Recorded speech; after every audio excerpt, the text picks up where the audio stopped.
Ministre, à moins de 100 jours de la tenue de la manifestation, où en êtes-vous? Troisième festival mondial des arts. Merci. Aujourd'hui, on en est, comme je disais à un de vos confrères qui était passé me voir, à chercher des peintres, des maçons, des menuisiers, etc. Ça veut dire qu'on est en plein dans les travaux.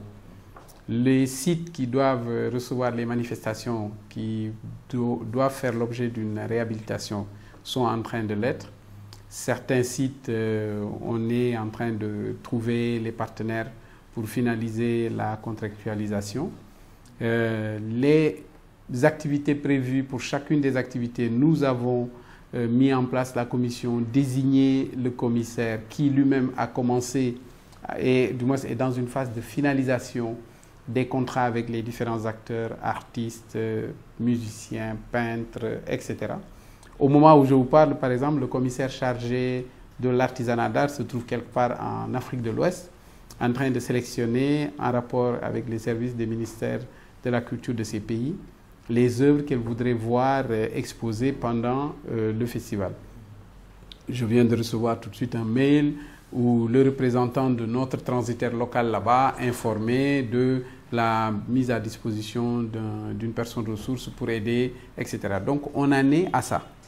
Et nous ne sommes plus à la période, disons, de réflexion, d'identification et autres. Nous sommes à la phase où les sites identifiés sont en train d'être mis aux normes.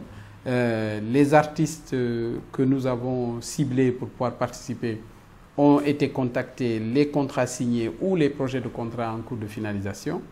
Et, machallah, bon, prions Dieu que les choses continuent dans cette lancée.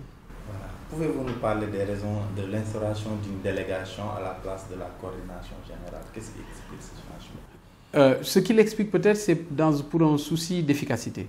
Nous avons été cooptés, Sindiély et moi, non pas sur la base de nos compétences dans le monde des arts ou autre. Moi, pour ce qui me concerne, je n'ai aucune prétention de ce côté-là, mais tout simplement peut-être parce qu'on peut essayer de mettre en synergie l'ensemble des ressources dont nous pouvons bénéficier, les identifier d'abord, identifier ces ressources, aider à pouvoir les acquérir, ressources humaines, matérielles et financières, et les mettre, disons, en adéquation pour arriver à un résultat, que le festival puisse se tenir à bonne date, c'est-à-dire du 10 au 31 décembre, dans les villes identifiées, à savoir Dakar, Saint-Louis et Gorée.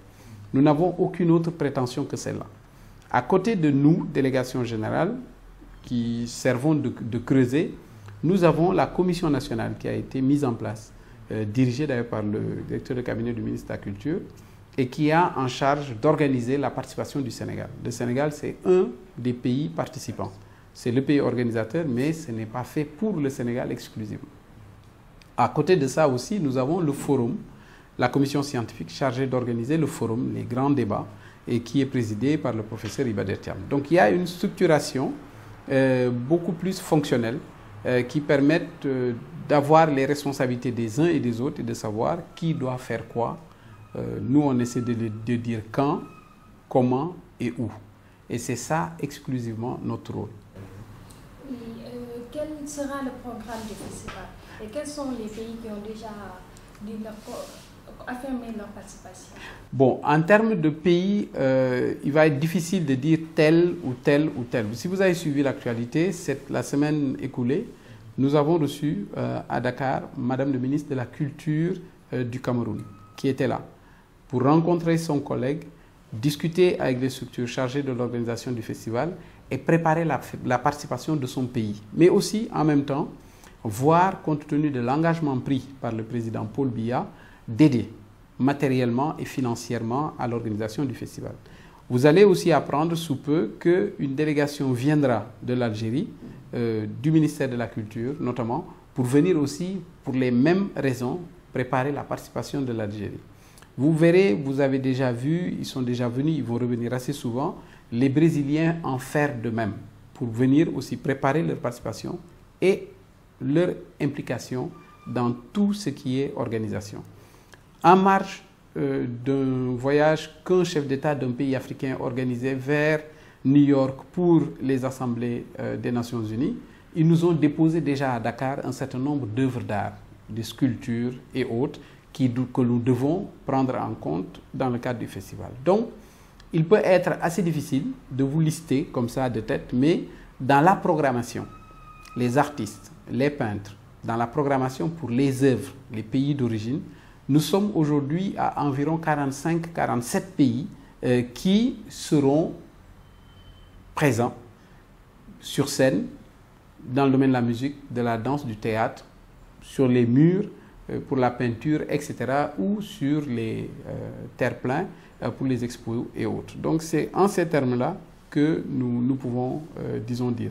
Mais ce qu'il faut comprendre, excusez-moi, c'est qu'un pays essentiel dans l'organisation nous a même envoyé une lettre de confirmation de sa participation, c'est le Sénégal. J'ai reçu ce qui peut sembler être une blague. J'ai reçu une lettre de la Commission nationale me disant « Monsieur le délégué général, nous avons, nous, Sénégal, l'intention de participer au 3e Festival mondial des armées. » De peur peut-être qu'à force de faire la place aux autres, qu'on en arrive à nous oublier. Pouvez-vous revenir sur les raisons du choix des 5 thèmes majeurs qui touchent à la Renaissance africaine? D'abord, je pense qu'il serait mieux et beaucoup plus judicieux et beaucoup plus pertinent que l'on puisse poser cette question au professeur Iba Der Thiam qui en a la charge et la responsabilité, qui a une vue beaucoup plus globale des choses. Nous sommes comme qui dirait des ouvriers, chargés de recevoir les desiderata des uns et des autres et de pouvoir le mettre en musique, c'est-à-dire ceux qui organisent le forum. Nous, les questions que nous leur posons ne sont pas des questions techniques en termes de contenu. On est peut-être on pourrait être de bons participants, écoutants, mais on n'est pas capable, du fait des connaissances que nous avons, de pouvoir animer ces débats et de pouvoir les justifier. Mais ce que nous savons, c'est qu'une série de forums, c'est un lieu où il faut le tenir. C'est des langues de travail. Donc il faut avoir un lieu qui a aussi les possibilités d'une interprétation simultanée. C'est des documents de travail qu'il va falloir faire dans les langues de travail, le français, l'anglais, le portugais. Eux-mêmes nous ont dit, rajoutons-y d'autres, notamment l'espagnol et l'arabe, compte tenu du spectre des intervenants. Donc pour nous, il faut qu'on ait un lieu capable d'avoir tant de personnes, compte tenu de leur estimation, et capable d'avoir en simultané une traduction dans les 5 langues, capable d'avoir un secrétariat et un système de distribution de l'information. Donc nous, c'est sur ça que nous travaillons. Et ce lieu, nous l'avons trouvé, c'est le Méridien Président. Maintenant, sur la justification, il faut remonter à beaucoup plus loin et se dire, est-ce que comparé par rapport à ce que les gens disent, l'Afrique a toujours été consommateur de choses et d'autres? Est-ce que l'Afrique a existé avant que les colons ne soient venus? Parce qu'on dit souvent l'Afrique a été découverte, comme si avant ça n'existait pas. Certains même ont eu la prétention de dire mission civilisatrice. Donc quand ils venaient, il n'y avait pas de civilisation. C'est-à-dire que c'était la barbarie, comme du temps des Huns, des Visigoths et des barbares. Donc alors que de grosses civilisations existaient, des empires illustres qui ont dominé, je ne dirais pas le monde, mais une partie du monde. Et de grands hommes de science, de savoir et de connaissance ont vécu ici. Donc il faut montrer que cette place existe. En plus, aujourd'hui, on parle du monde libre, du monde moderne. Ce monde, pour être moderne et pour avoir été libre, des enfants d'Afrique ont participé à son édification. Et dans les guerres, et dans la construction. Un pays comme les États-Unis, l'essentiel des ressources, à l'époque, qui étaient beaucoup plus humaines, venait d'Afrique. Donc, et d'autres et d'autres. C'est pour donner l'occasion aux jeunes, vous, peut-être un peu moins moi, et d'autres, d'avoir cette fierté de se sentir africain et de savoir que nous n'avons jamais été en marge de la marche du monde. Au contraire, le berceau de l'humanité, c'est là, mais nous sommes dans un monde de communication, dans un monde de l'information. Et l'image que l'on veut montrer de l'autre, généralement entre les mains de ceux qui ont le plus de pouvoir dans le domaine de la communication, c'est cette image qui marche. C'est pour ça que je le disais tantôt à un de vos confrères, j'aime bien cette publicité d'un grand hebdomadaire qui est édité ailleurs, mais qui est destiné au monde noir, qui dit, voilà l'image que l'on montre de l'Afrique, cette image négative, les guerres, les maladies et autres, et pourtant l'Afrique c'est aussi et on montre les belles images de développement économique, de développement culturel, de gens comme vous et nous qui vaquent à leurs occupations pour édifier le monde. Nous voulons, pendant le festival et surtout après le festival, que les jeunes Africains aient cette fierté de se sentir africains et bien boostés et bien, disons, baqués, comme on dit, pour leur permettre de pouvoir affronter le monde sans risque quelconque de se sentir inférieur aux uns et aux autres.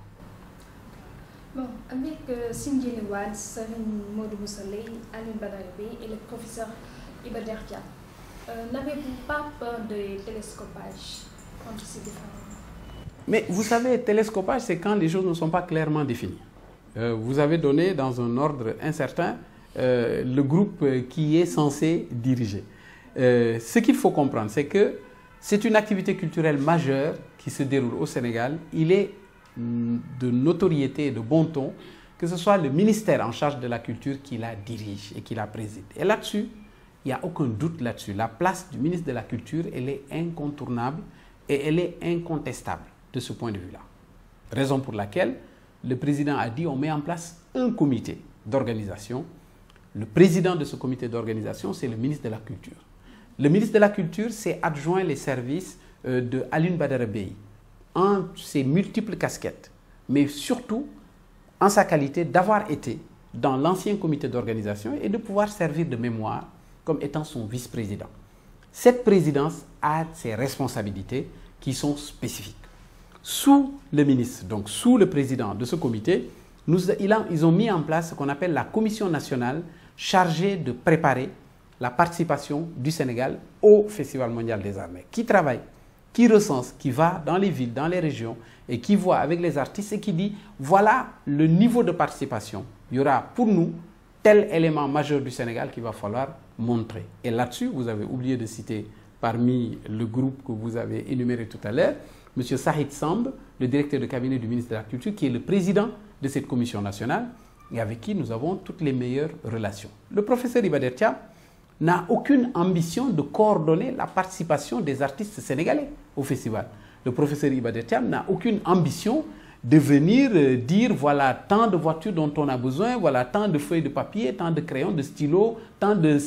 Non, pas du tout. Lui, il a une responsabilité qui est majeure, c'est d'abord avant la réflexion autour des thèmes qui peuvent être fondateurs du festival et la structuration de ces thèmes, les termes de référence, identifier les intervenants, discutants ou ceux qui, comment dire encore, proposent et nous dire voilà comment je compte organiser plus à la fin, comme il l'a souhaité, que tous ces intellectuels présents en même temps, pendant la période va se passer du 10 au 22 décembre, qu'ils soient là, les plus grosses sommités dans les questions liées au développement de l'Afrique, qu'ils puissent avoir un moment de rencontre et d'échange, autre que les forums, avec le président de la République, pour ensemble édifier, présenter ce qui pourra être fondateur du développement de l'Afrique pour demain. Nous autres, nous nous mettons à la place qui est la nôtre, sans aucune autre prétention ni casquette. Nous sommes des outils à la disposition de tout cet ensemble. Comment faire pour rendre les choses faisables? Je n'ai absolument aucune prétention autre que celle-là. Tout à l'heure, je vous disais, j'ai reçu en marge de l'entretien, j'en suis à discuter à recevoir des mails où on me dit tel représentant de notre société de transit qui va nous aider dans l'emballage des œuvres et le transfert des œuvres a donné ordre à son correspondant qui se trouve à Nairobi pour qu'il désigne une personne ressource qui va travailler en rapport avec notre commissaire chargé de l'artisanat d'art qui est sur place là-bas, qui va acheter des œuvres ou recevoir des œuvres mises à disposition, qui va le leur remettre, qui vont l'emballer, mettre. Ça, ce n'est pas de l'intellect. Ça, c'est de la programmation. Comment voulez-vous que je puisse avoir des prétentions à côté d'un intellectuel aussi éminent que le professeur Iba Der Thiam? Il n'y a aucun risque de télescopage. Surtout que moi, sachant quel est mon rôle et quelle est ma place, je suis bien à la place où je suis.